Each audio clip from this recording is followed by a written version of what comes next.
Hello everyone, how are you doing tonight? As promised, this is the very first episode, so to speak, of Just Ask Jasmine. The reason why I call this talk show Just Ask Jasmine is because I had an online talk show when I lived in Miami. It was called The Gender Experience, and it was very fulfilling, and I got to speak to a lot of interesting people, and I want to do that again. I want to have a voice, have a platform once again. And Just Ask Jasmine was one of the segments that I had where people would write in or call in with their questions. And although I'm not an experienced or licensed therapist or psychologist, I do have life experience. And that means something. That goes a very long way. Okay, so tonight, as promised, I said that I was going to talk about disclosure and what that means. So I'm going to go to the very first question straight off, and let's get started. Okay. So the first question is from a young lady named Victoria. Victoria lives in South Philadelphia. I'm from South Philly, hey. And her question is, Dear Jasmine, I want to know when is the best time to tell a guy that I'm dating that I am transgendered. I am scared and I like this person, but I don't want to lose them. And they signed off a trans sister caught up in South Philly. Wow. Thank you for inboxing me. Okay. For myself, disclosure is a really big topic for a lot of people. And it is scary and sometimes painful because the result is not what you may want it to be. So, to my beautiful listener, watcher out there on Facebook, you're young, okay? Take it from me. I am a 48-and-a-half-year-old transgender woman of color. I transitioned more than 30 years ago, before there was any Facebook or YouTube or any of those platforms where we can come together and share ideas and feelings and fears and frustrations, okay, and get much needed resources. I didn't have that. What I did have was common sense most of the time. Now, you're transgendered. You're dating, and that's what I gather from your letter. And you're dating, and you don't know when to tell a guy that you are transgendered. Here it is, plain and simple. In my experience, I think that it's important, before embarking on a relationship that's going somewhere, or that your hope is that it's going to go somewhere, your partner has the right to know whether he's dating a biologic female or not, okay? You have to give him the choice, the space to choose you or not to choose you. And I know that's very difficult. It is hard to hear because we as trans women, we want to be loved. We want to be accepted. We want people to understand who we are and why we are. But it shouldn't be at the expense of someone else's mental health or someone else's sexual and gender identity. It shouldn't be at the expense of other people. Now, did I always disclose? The answer is no. I was young, and sometimes I did some pretty foolish things, and I put myself in danger more than once. And yeah, and that's why my best advice to you, from an older sister to a young one, you want someone to love you for you, and you want them to respect you for your honesty and for your integrity, and you want them to choose you and to love all of you. And what you are, you're a beautiful trans woman. And when you're dating a man and they have no idea, you're not being true to yourself. You can't be authentic, because you're always going to be lying about your childhood. You can't say when I was a little boy. You'll have to say when I was a little girl, which is not accurate. And that's just one example. And what if he wants children? There's a whole lot. There's more than one element to this conversation. And my best advice to you is to be honest. And believe it or not, men who are told early on, they will more or less respect you for your honesty than not. If you tell a man too late, I mean, after you've been engaging in some kind of sexual activity, you're giving him oral sex. I've heard the whole gamut, because I've been there. Okay, and you crossed a line sexually, and you can't take it back. And now you have this big, huge secret. You have sex on some level. He develops feelings, and you develop feelings. And while you're falling in love, there's this great big secret between you two that could be a deal breaker.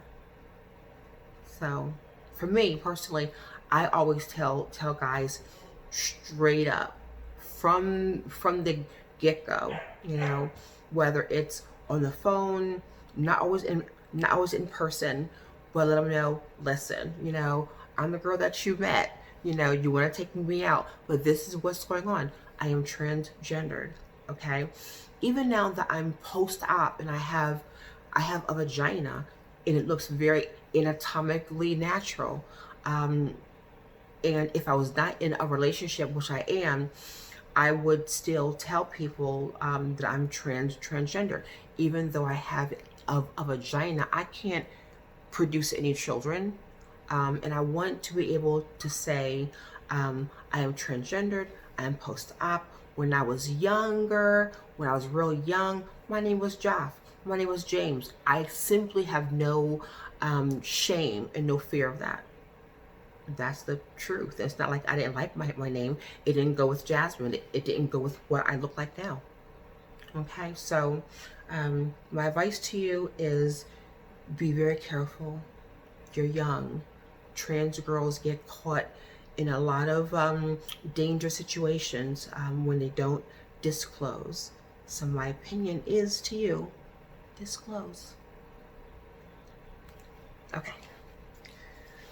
The next question is, hello Jasmine, I love this person saw my show in Miami. Oh my gosh. Thank you. Okay, so the question is this. The question is, Jasmine, I have been HIV positive for about 7 years. I wasn't always taking my medication, but now I am on medication, and he says what he's taking. I'm not going to state what that is yet. As a professional, when is the right time to disclose my HIV status? Wow. Wow. This is some really heavy stuff, guys.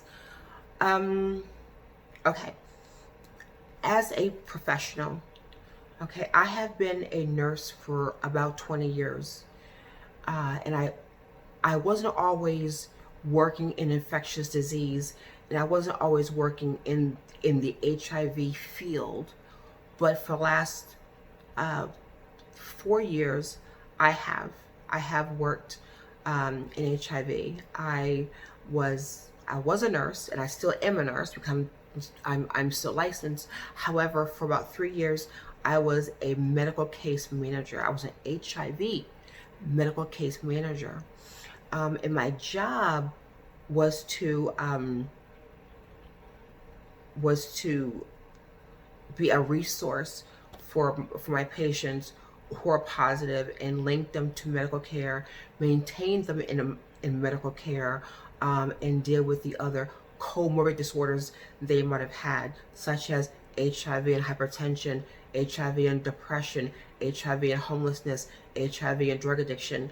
Um, there's always something else. And my job was to link them to all kinds of resources, and to be a support system, and to be knowledgeable about HIV and the other comorbid disorders they may have.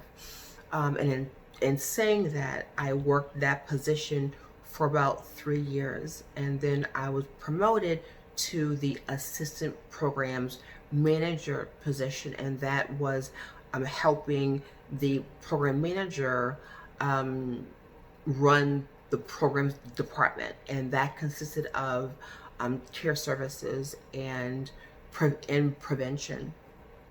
And now, thank God, I am running the largest department at my facility. I am the programs manager. So my job is to make sure that the program runs smoothly. My job is to execute the program, to govern all the funding that we're given, and make sure that programs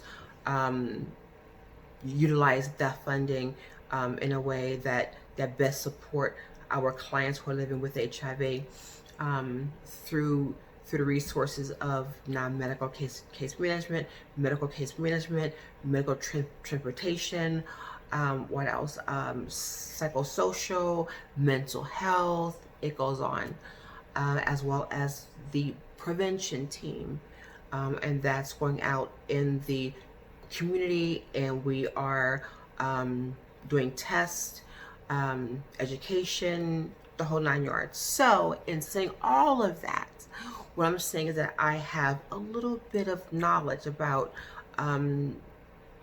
clients and their fear of disclosing, because I deal with this almost on a daily basis. So in saying that,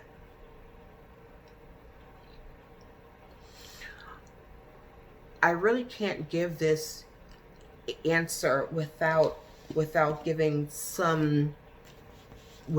some context to the whole entire conversation, because there's a larger conversation about HIV and HIV in a Black community and the whole 9 yards. So there are approximately 1.2 million people who are infected with HIV in this country. Okay, 14% of that number are undiagnosed cases, meaning they have HIV, but they have not been tested. They're continuing their lives.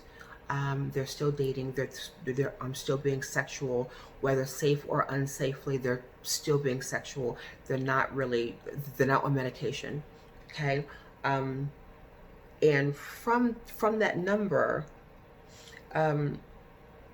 Black men are 9.5 times more likely to acquire HIV than their white counterparts.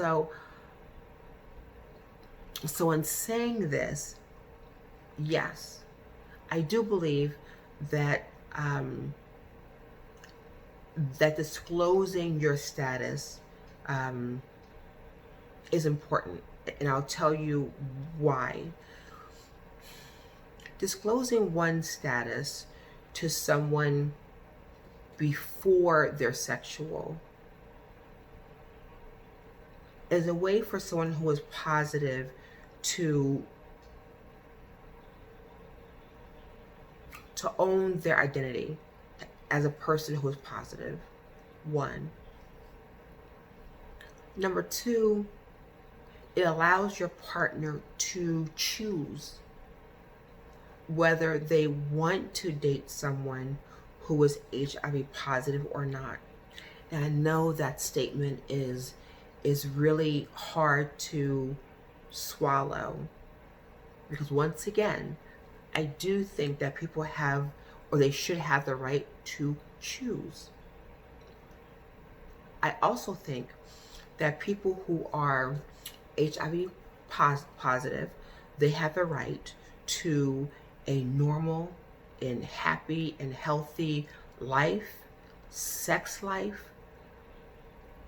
I think that they also have the right to be happy. So in saying that, I think that when one is positive and they're trying to navigate the dating scene, it's okay to disclose. However, if you don't want to disclose right away, it's very important that you protect yourself by taking your medication as prescribed, and that you're not infecting anyone else with HIV. The way that you can do that is maintain your medication regimen as is prescribed. Medications nowadays are fantastic. I've seen clients who come in to my office and they have a 4 or 5 million viral load count, and they're on medication for 2-3 months, and their viral load drops to what's called undetectable status, means that the amount of virus in their body cannot be detected through a machine, and that tells us that that person is not likely to spread HIV in the event they have unsafe sex. So that's a huge win for the HIV community. Just knowing that a person who is positive can have a normal sex life without the fear of passing HIV along to their loved ones, and that's pretty huge. So yeah, and I also want to say this, with trans people in disclosing, I know that the word is so difficult. I know it's hard. It's hard to navigate dating by itself, much less through a chronic disorder like HIV, because of the stigma that's attached to it. When people hear HIV, they hear AIDS. They don't really hear HIV. They hear sickness. They hear death. They hear a bunch of things. But you can live a long, healthy life on medication and be HIV positive. So I want you to understand that. Okay. But I'm really grateful that I have this platform now to have these conversations. I have these conversations at my office and in my car, with my boyfriend, with neighbors, because I'm so passionate about health care, and not just with HIV, with any chronic disorder. I am very passionate about health. And this is so special to me because I work in this field. And I've seen clients come in and there are new diagnoses and they're terrified because they have no idea how they're going to go on. And being able to, and being the professional to actually go in with someone and to have an assessment or to have a conversation with someone who's newly diagnosed with HIV and giving them all the resources and the tools they need over time to become once again a happy and healthy and self-directed individual that he was before their diagnosis. That is a huge accomplishment. So once again, thank you for your questions. I'm only going to really speak on these two. If you have any questions for me, please email me on Facebook or on my my Instagram is called The Real Jasmine Christine Ford. My Twitter is also called The Real Jasmine Christine Ford, and on Facebook I'm Jasmine Christine Ford. I have a very long name. So I hope I was helpful to you guys. If you need anything else, please inbox me. I answer all questions. Sexual, that's health related. And anything about HIV or prevention or being transgendered or hypertension, diabetes, or anything else, I'm here for you guys. Okay, so have a wonderful and healthy weekend. And tomorrow is Labor Day. Have a happy, healthy Labor Day. Socially distance, please. This is real, like for real. Okay, have a wonderful night. Bye.